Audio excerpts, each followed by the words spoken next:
Shri Vaishnav college of arts and commerce Indore ला रहा है वैष्णव करियर काउंसलिंग एवं रोजगार मेला 2026। दिनांक 11 अप्रैल 2026, समय 10 बजे से 5 बजे तक। इस मेले का उद्देश्य है युवाओं में कौशल विकास, शिक्षा के माध्यम से आत्मनिर्भरता एवं आर्थिक सशक्तिकरण, देश की विभिन्न शासकीय एवं निजी कंपनियों में नौकरी पाने का सुनहरा अवसर, साथ ही इंटर्नशिप, स्टाइपेंड एवं आजीविका संबंधी मार्गदर्शन भी। निशुल्क रजिस्ट्रेशन www.svcc.edu.in। अभी संपर्क करें। स्थान Shri Vaishnav college of arts and commerce Indore, scheme number 71, Gumashta Nagar Indore. Call 9425979105।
कुछ पाने की हो आस आस, कोई अरमा हो जो खास खास आशाएं,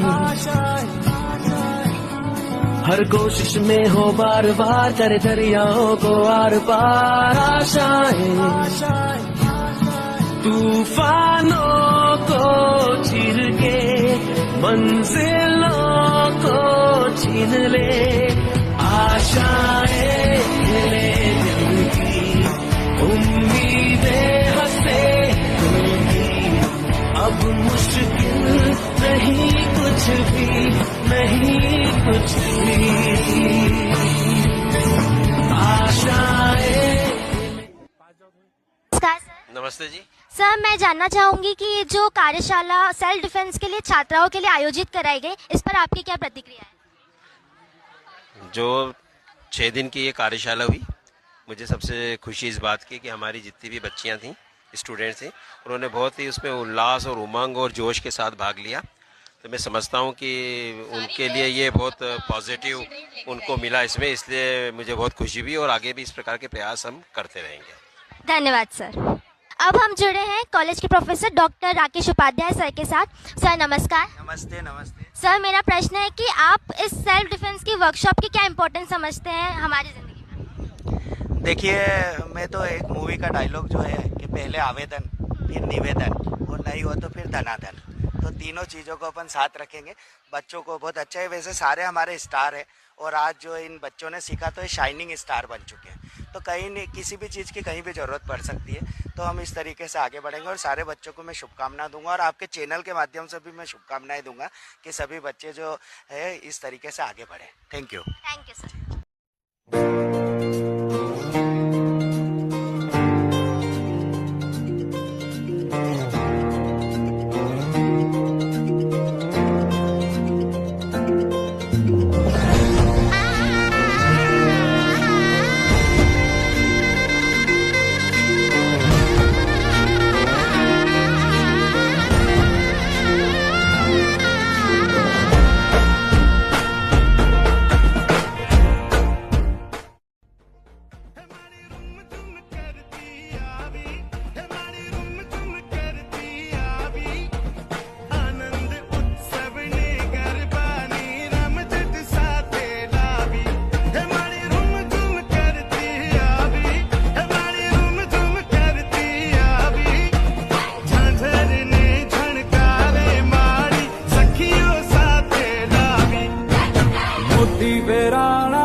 जगमग थाय रे आव्या अंबे मां, मोती बेराना चौक मां आव्या अंबे मां, चौक मां जगमग थाय। अवला खाए लोमड़ी आलियूं भेलियूं मलियूं मटड़े रस रमे, ओडी काली कमलियूं लाल थाबड़ियूं फूल थाबड़ियूं सिर परे, ये है महासड़ियूं माणिक मटियूं, हे महासड़ियूं माणिक मटियूं।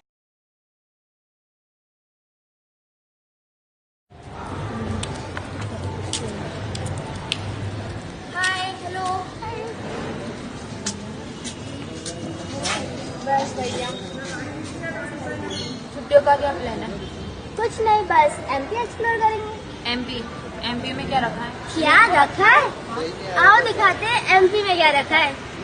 तिल देखो, ताड़ देखो, आंखें फाड़ फाड़ देखो, शेर की दहाड़ देखो, मार्बल का पहाड़ देखो, चंदेरी की साड़ी देखो, बांधवगढ़ की झाड़ी देखो, मांडू का महल देखो, जंगल की हलचल देखो, चीतल देखो, गौर देखो, बारह सिंह और मोर देखो, शिवपुरी की छतरी देखो, चांदी की रेल पटरी देखो, उज्जैन के संत देखो, बौद्धिक महंत देखो, बुद्धा के निशान देखो, गीता और कुरान देखो, इंदौर की शान देखो, कैसे बनता पान देखो, खजुराहो शिल्पकारी देखो, भीमबेटका कलाकारी देखो, कट्टर प्रेम पुजारी देखो, आंखें नीचे नीचे देखो, आंखें फाड़ फाड़ देखो, सतपुरा की रानी देखो, भोपाल राजधानी देखो, राजधानी में झील देखो, बहता पानी झिलमिल देखो, धर्मों की महफिल देखो, हिंदुस्तान का दिल देखो,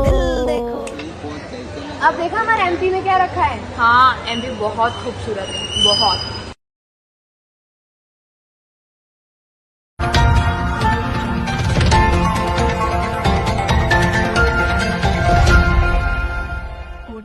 Shri Vaishnav college of arts and commerce में एक दिवसीय राष्ट्रीय संगोष्ठी का आयोजन किया गया। इस संगोष्ठी का मुख्य विषय शोध कला में निपुणता रहा। इस संगोष्ठी में मुख्य अतिथि के रूप में इंदौर संभाग के हायर एजुकेशन डिपार्टमेंट के एडिशनल डायरेक्टर आर.सी. दीक्षित मौजूद रहे। विशेष अतिथि के रूप में श्री वैष्णव विद्यापीठ विश्वविद्यालय के कुलपति डॉक्टर योगेश गोस्वामी भी मौजूद थे। इस संगोष्ठी को 2 सत्रों में आयोजित किया गया। पहले सत्र में वक्ता के रूप में ब्रिटिश स्कूल ऑफ मैनेजमेंट के निदेशक डॉक्टर अनस इकबाल मौजूद रहे। इसके दूसरे सत्र में central institute of professional studies के associate professor doctor Mahesh Joshi मौजूद रहे।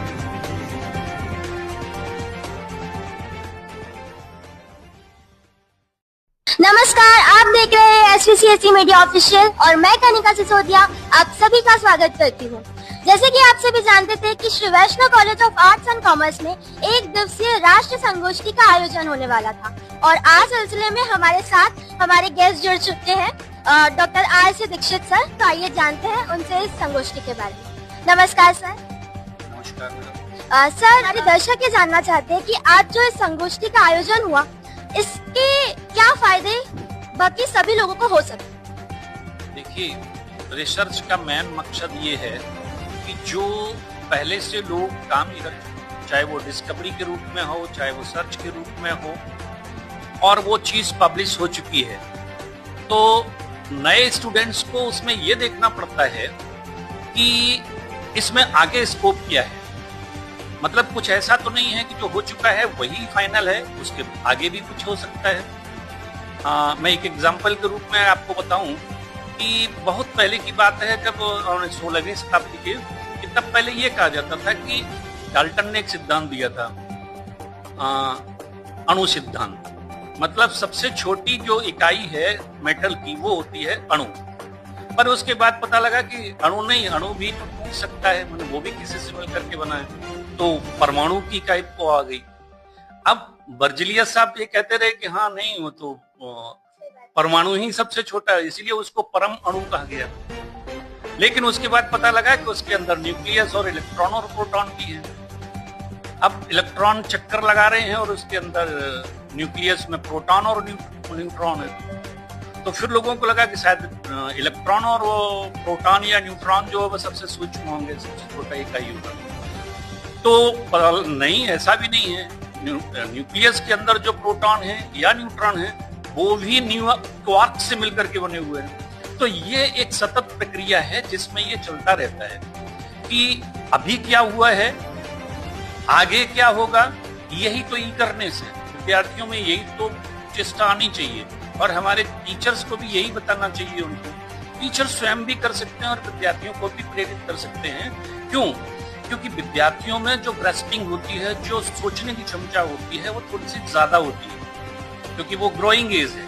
और टीचर्स जो है वो उनका ग्राफ जो है ना, डाउनफॉल शुरू हो जाता है आपको 35-40। तो डाउनफॉल में वो सोचने की जो क्षमता है वो नहीं रहती है। तो विद्यार्थियों को अगर हम ऐसे में प्रेरित करते रहें तो निश्चित रूप से वो जो नई नई चीजें हैं, जो सर्च है, उसी में से नया कुछ निकाल के लाएंगे। और कैसे लिखा जाए, ऐसे लिखा जाए या तामेरा निकाला जाए, यही सर्च है, रिसर्च है। तो ऐसी चीजें होती रहनी चाहिए, और इन सब का जो काम हो वो ऐसा हो कि समाज को उसका क्या फायदा हो। ऐसा नहीं कि आपने पोथी बनाई और रिसर्च किया और रख दिया और डिग्री अवार्ड हो गई, नहीं। उसका समाज में वो किस तरीके से उपयोग कर सकते हैं, समाज कैसे उसका फायदा उठा सकता है, वो जरूर होना चाहिए। Thank you so much sir.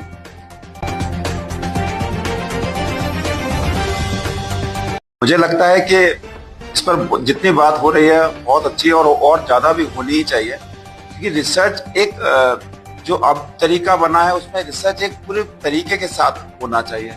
सबसे पहले हम लोग ये पता लगाएं कि इस जो भी विषय है, पहले विषय का चयन बहुत महत्वपूर्ण है, किस विषय पर रिसर्च हो। जैसा कि मुझे लगता है कि विश्वविद्यालयों को अपने आसपास का पर्यावरण, अपने आसपास की जो उद्योग है, उनकी क्या समस्याएं हैं, उनकी क्या परेशानियां, उस पर रिसर्च करना चाहिए।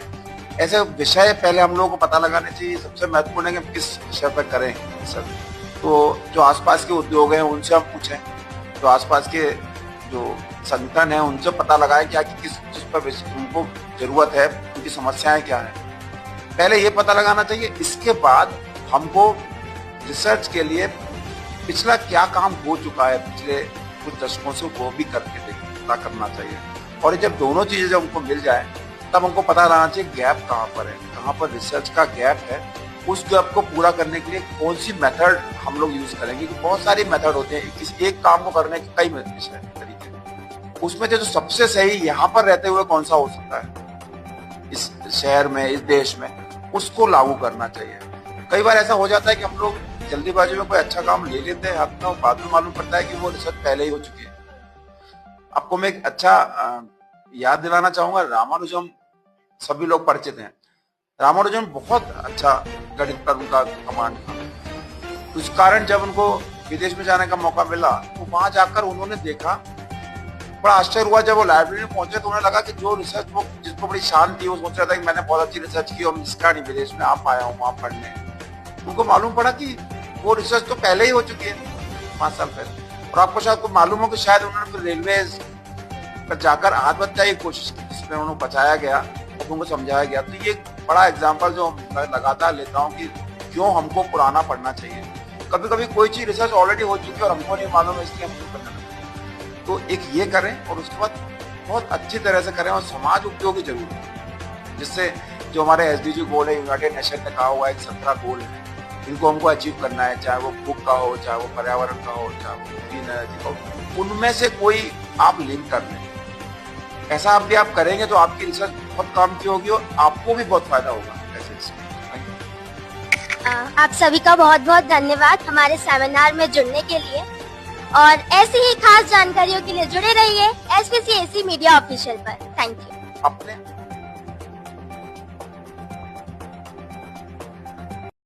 के अध्यक्ष Arvind Gupta sir. Hello sir. हाँ बेटा नमस्ते। सर, हमारे कॉलेज में जो सेमिनार का आयोजन हुआ, इस पर आपके क्या विचार है? बेटा हम लोगों का शुरू से ये रहता है कि जो हमारे स्टूडेंट्स हैं और चाहे फैकल्टी हो, तो स्टूडेंट्स में स्किल डेवलपमेंट हो, और जो हमारी फैकल्टी है वो उनका शैक्षणिक उन्नयन हो, उत्थान हो, इसके लिए हम प्रयास रहते हैं। और इसी कड़ी में हम लोगों ने आज ये शोध कला में निपुणता इस विषय के ऊपर ये एक कार्यशाला या नेशनल सेमिनार का आयोजन किया है। मैं समझता हूँ कि ये जो भी हमारे शोधार्थी हैं, हमारा रिसर्च सेंटर है, इसमें जो भी प्रतिभागी हैं या आज जो डेलीगेट्स हैं, उन सबको इसका बहुत फायदा होगा। और अगर वो रिसर्च कर रहे हैं तो रिसर्च को किस तरह से पूरा परफॉर्म करना है, उसका उनको एक वे आउट मिलेगा कि हाउ टू प्रोसीड। नहीं तो मान लो जाना दिल्ली है और अपन मेट्रो ट्रेन में बैठ गए तो दिल्ली पहुंच ही नहीं पाएंगे। तो बेहतर ये है कि दिल्ली की ट्रेन अपने को कोई पता दे। तो ये मैं समझता हूँ कि आज जो हमारा ये कार्यशाला है, ये जो भी रिसर्चर्स हैं उनको एक सही पाथवे बताएगा। तो मैंने ये कहा था, जैसे मैंने उद्बोधन में मैंने कहा था कि रिसर्च के लिए एक जुनून की आवश्यकता होती है, साथ में एक पैनी निगाह की आवश्यकता होती है, और एक दूसरा ये है कि आपको लगन होना चाहिए, उसके लिए जिज्ञासा भी होना चाहिए। तो जो हम साइंटिस्टों में पहले देखा हम लोगों ने कि ये सब रहा है, और इसी के बिना पे उन्होंने छोटे छोटे से उदाहरण से बड़ी बड़ी खोजें करी। जैसे न्यूटन का अपन जानते हैं, गुरुत्वाकर्षण का उन्होंने खोज किया था। छोटे सा एक इंस्टेंस हुआ कि सेब एप्पल नीचे गिरा पेड़ से, उनके दिमाग में आया कि एप्पल नीचे क्यों गिरा, इसको तो ऊपर भी जाना चाहिए था, परंतु नीचे गिरा। तो ये ऐसी छोटी छोटी सी बातें हैं। जब आपकी पैनी दृष्टि होती है और आप जिज्ञासु होते हैं, एक बालक की तरह जिज्ञासु होते हैं, तो आप रिसर्च की तरफ बढ़ते हैं। और रिसर्च से ही पूरी दुनिया टिकी हुई है। जैसे जैसे अपन मानव प्रगति करता जा रहा है, आगे बढ़ता जा रहा है। जैसे अपने डॉक्टर अब्दुल कलाम, उन्होंने कहा था कि भाई सपने देखो, पर वो ऐसे देखो कि जो आपको सोने नहीं दे। मतलब आप में जुनून होना चाहिए। सपने देखो पर वो ऐसे हो जो आपको सोने नहीं, मतलब उसके लिए भिड़ जाओ। ये जो बात जब तक अगर एक वैज्ञानिक में या शोधकर्ता में तो वो जीवन में बहुत प्रगति करता है, समाज को उसे आने वाली पीढ़ी को उससे बहुत फायदा मिलता है, उनका उत्थान। यही धन्यवाद sir.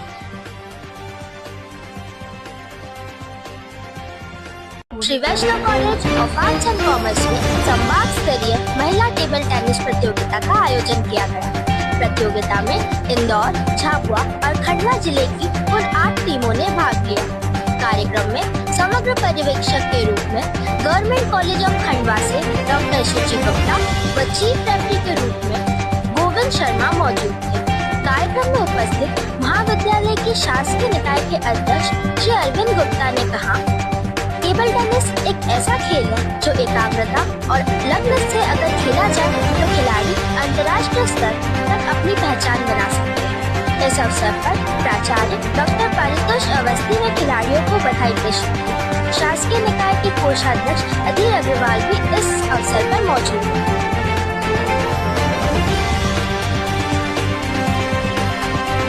Vaishnav college of arts and commerce में आत्मनिर्भर दिवाली मेले का आयोजन किया गया। इस मेले में विभिन्न प्रकार के स्टॉल्स छात्र द्वारा लगाए गए थे। इन स्टॉल्स में स्वादिष्ट व्यंजनों के साथ साथ साज सज्जा की वस्तुएं भी रखी गई। इस मेले में मुख्य अतिथि के रूप में कॉर्पोरेट ट्रेनर दीपाली बत्रा भी मौजूद रहे। साथ ही महाविद्यालय की शासकीय निकाय के अध्यक्ष श्री अरविंद गुप्ता व सह सचिव श्री शम्मी कपूर भी उपस्थित रहे। अध्यक्ष श्री अरविंद गुप्ता ने बताया, इस मेले के माध्यम से छात्रों में एंटरप्रेन्योर स्किल का डेवलपमेंट होगा, जिससे वह व्यवसायिक क्षेत्र में भी अपना करियर बना सकेंगे।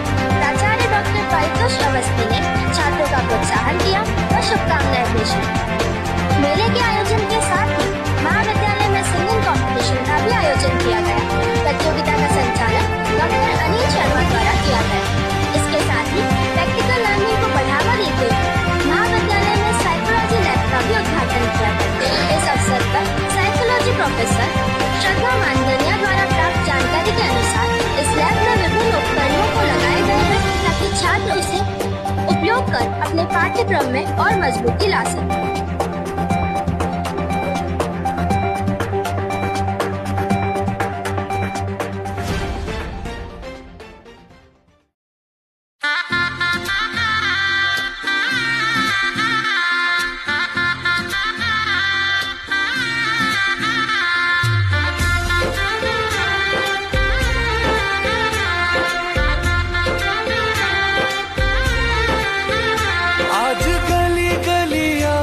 सजाएंगे, आज पग पग पलक बिछाएंगे, ओ आज गली गली अवध सजाएंगे, आज पग पग पलक बिछाएंगे, आज सूखे हुए पेड़ फल जाएंगे, नैना भीगे भीगे जाए कैसे खुशी ये छुपाए राम आएंगे, कुछ समझ न पाए कहाँ फूल बिछाए राम आएंगे, नैना भीगे भीगे जाए कैसे खुशी।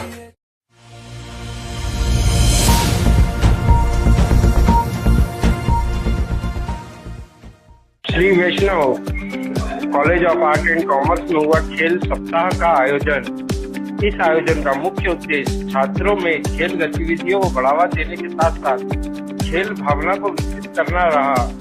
कार्यक्रम में शासकीय निकाय अध्यक्ष मंत्री अरविंद गुप्ता, सचिव श्री महेश चिमनानी मुख्य अतिथि के रूप में उपस्थित रहे।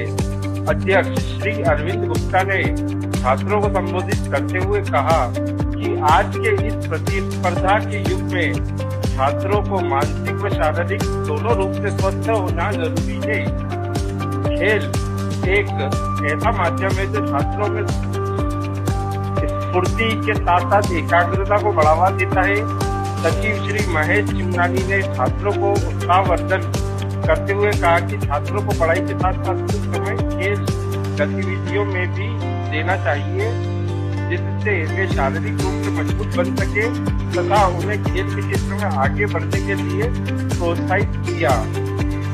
इस अवसर पर प्राचार्य डॉक्टर पारितोष अवस्थी ने छात्रों व प्राध्यापकों को शुभकामनाएं प्रेषित की। इस अवसर पर लगभग 350 छात्रों से बड़े उत्साह से भाग लिया।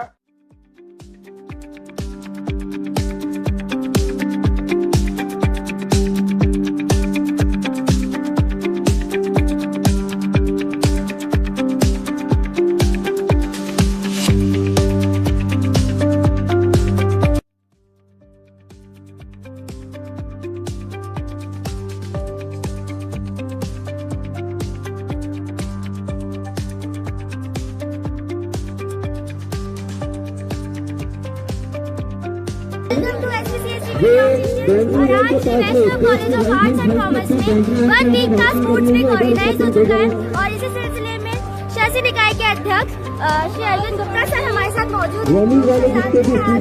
आज के इस प्रोग्राम के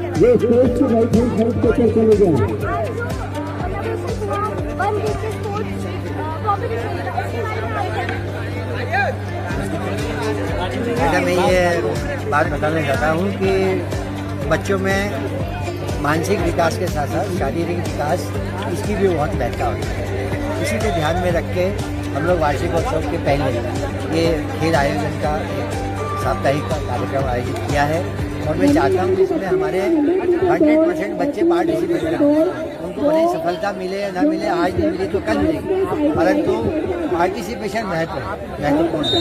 कर्म करना अपना अधिकार में है, फल तो भगवान देंगे ही देंगे। इसी भावना के साथ मैं कहना चाहूँगा कि जितने भी बच्चे हैं, चाहे वो फर्स्ट ईयर के हों, सेकेंड ईयर के हों, फाइनल के हों, वो ज़्यादा से ज़्यादा जो भी जिस खेल में उनकी रुचि है उस खेल में वो पार्टिसिपेट करें और अपने शारीरिक विकास की तरफ विशेष ध्यान दें।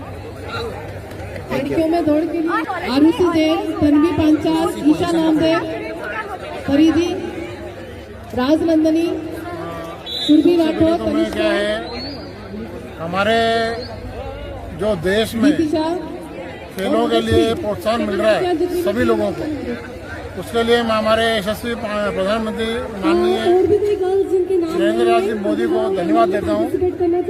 और उसके साथ ही जैसा मैंने यहाँ पे देखा कि लगभग 150 से 250 के लगभग यहाँ पे छात्र जो है खेलों में खेल गतिविधियों में भाग ले रहे हैं और 12-13 तरह की प्रतियोगिता हो रही है। तो धीरे धीरे सारे बच्चों में खेलों के प्रति थोड़ा सा ध्यान भी बढ़ रहा है और उन लोगों में प्रतियोगिता करने की जो अंदर एक भावना है वो भी बढ़ रही है। ये हमारे समाज के लिए एक बहुत अच्छी बात है। तो मैं सभी स्टूडेंट को कहता हूँ जैसे अभी 150 हैं तो अगले साल वो कम से कम 500-600 स्टूडेंट होना चाहिए। यहाँ कॉलेज के जितने ज्यादा से ज्यादा छात्र इसमें भाग ले सकते हैं उनको भाग लेना चाहिए। बहुत बहुत धन्यवाद। ऐसे ही और इन्फॉर्मेशन के लिए जुड़े रहिए SBCSE मीडिया ऑफिशियल।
बेरहा सौदाई मन की शहनाई कानों में ठुमरी छे